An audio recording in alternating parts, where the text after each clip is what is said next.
নমস্কার, আমার নতুন একটি ভিডিওতে আপনাদের অনেক অনেক স্বাগত জানাই। তো এখন ঘড়িতে বাজে সকাল 9টা, এখন তো এই ব্লগটা শুরু করছি। তো আমার ছেলে আর ওর বাবা গেছিলো বাজারে গিয়ে এই মাছ কিনে এনেছে আর চিংড়ি কিনে এনেছে, ভোলা মাছ কিনেছে আর চিংড়ি।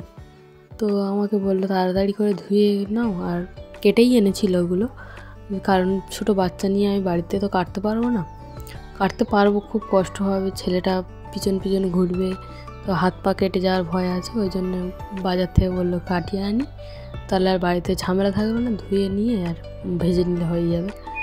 তো বললো আমি ছেলেটাকে ধরে আছি, আর তুমি তাড়াতাড়ি করে মাছ চিংড়িগুলো একটু ধুয়ে নিচ্ছি একটু। আর আমার এটা নতুন চ্যানেল, আগের যে চ্যানেলটা ছিল ওটা বন্ধ করে দিয়েছি কোনো একটা কারণের জন্যে। তো এই চ্যানেলটাকে আপনারা প্লিজ সাপোর্ট করবেন, তো আগের মতো ভালোবাসা দেবেন আশা করি। তো এই যে চ্যানেলটা আমি আজকের প্রথম ভিডিও ছাড়ছি, আর সাবস্ক্রাইব করে রাখবেন আপনারা যদি ভালো লাগে ভিডিওটি, আর লাইক করে দেবেন। তো দুপুরে খেতে বসেছিলাম, দুপুরের মেনুতে ছিল টমেটো ভাতে এটা দিয়ে, আর টমেটো ভাতেটা আমার প্রচুর ভালো লাগে। আর গরমের সময় আস্তে আস্তে গরমও পড়ে যাচ্ছে, গরমের সময় টমেটো ভাতে আমার খুব প্রিয় আমার। তো এদিকে টমেটো ভাতে আমি খেয়ে নিচ্ছি, আমার ছেলেটাকে গালে দিচ্ছি, না ও খাবে না, ও টমেটো ভাতে এইসব জিনিস খেতে ভালোবাসে না। আর ভোলা মাছ যেটা দেখিয়েছিলাম ওটা একটু ঝাল করেছিলাম, পেঁয়াজ, তারপর আদা, একটু টমেটো, একটু ধনে পাতা দিয়ে একটু ঝাল করেছিলাম, খেতে ভালো হয়েছিল। তো আমারটা ভেঙে গেছিলো মাছটা, তো কোনো ব্যাপার না, সবাইকে আমি ছেলেকে একটু ভালো মাছ দিয়েছি, নাহলে তো কান্নাকাটি করে। ওর বাবাকে একটু ভালো মাছ দিয়ে আমি ভাঙাটা কী হয়েছে, মাছ তো আছে, মাছটা দেখে আবার ভেবো না যে মাছটা খারাপ ভেঙে গেছে বলে, তরকারি করতে গিয়ে ভেঙে গেছে। তো খেতে ভালো হয়েছিল। আর আমার ছেলে এদিকে ওর বাবা খেজুর দিয়েছে ওর হাতে, খেজুর নিয়ে ছোটাছুটি করছে, সে প্যান্ট কিছু পরেনি, নিয়ে খেজুর নিয়ে শুধু ছুটছে। আর একটা হজমির প্যাকেট ওর হাতে আছে, ওইটা নিয়ে ছুটছে। এদিকে বেগুন আর সজনে ফুল, এই সময় সজনের ফুল খেতে খুব ভালো লাগে, সিজন এই সময় খেলে নাকি ভালো, হাম তার পক্স এইসবগুলো নাকি হয় না, অ্যান্টিপক্স বলে।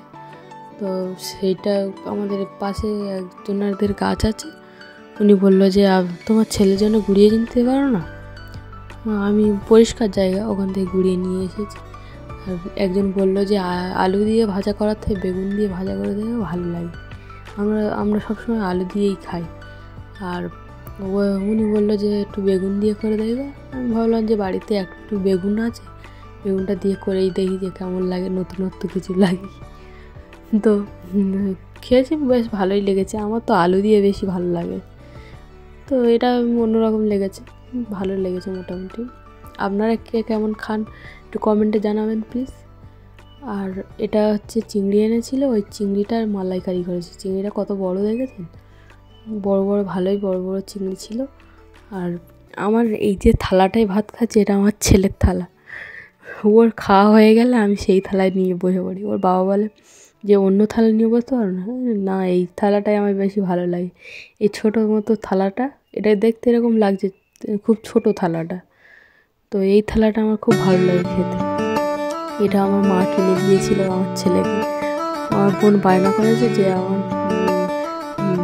বোনের দিদির ছেলে এইটা কিনে দাও, তো কিনে দিয়েছে। ওটা বলে এত ছোটো থালা কী হবে, ও বাচ্চা মানুষ এখন খেতে পারবে।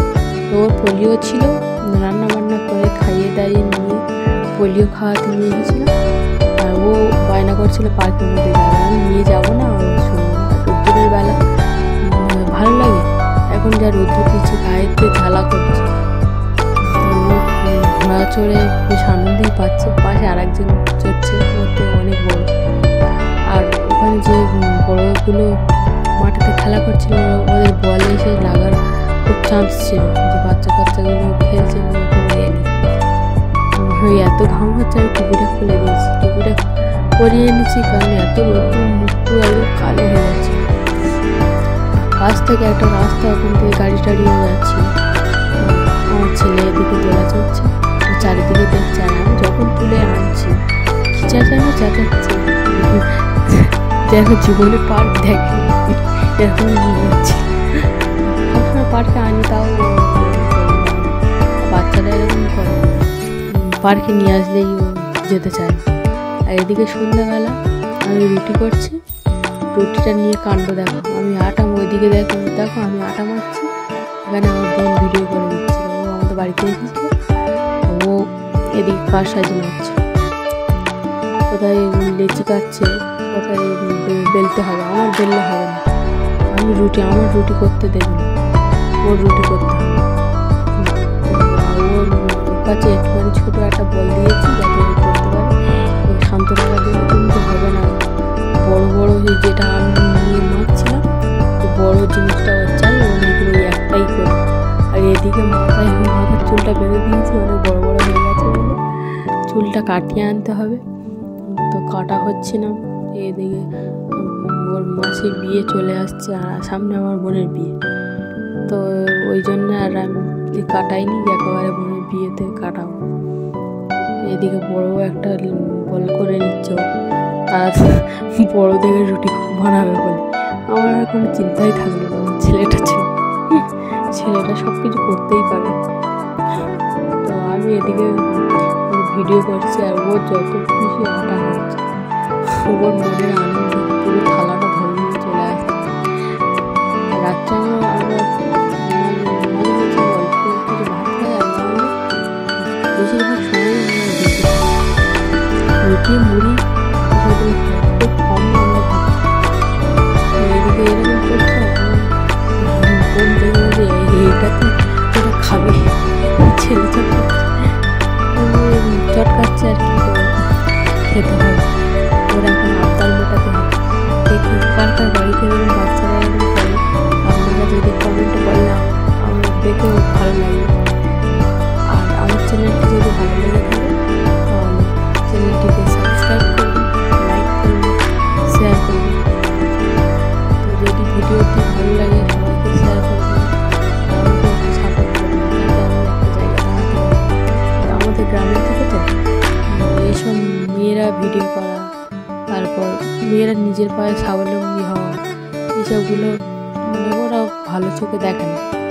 তো আপনারা যদি বলেন আমাদের গ্রামটাও একদিন ভিডিওতে ঘুরে দেখাবো, যদি আপনারা কমেন্ট করেন।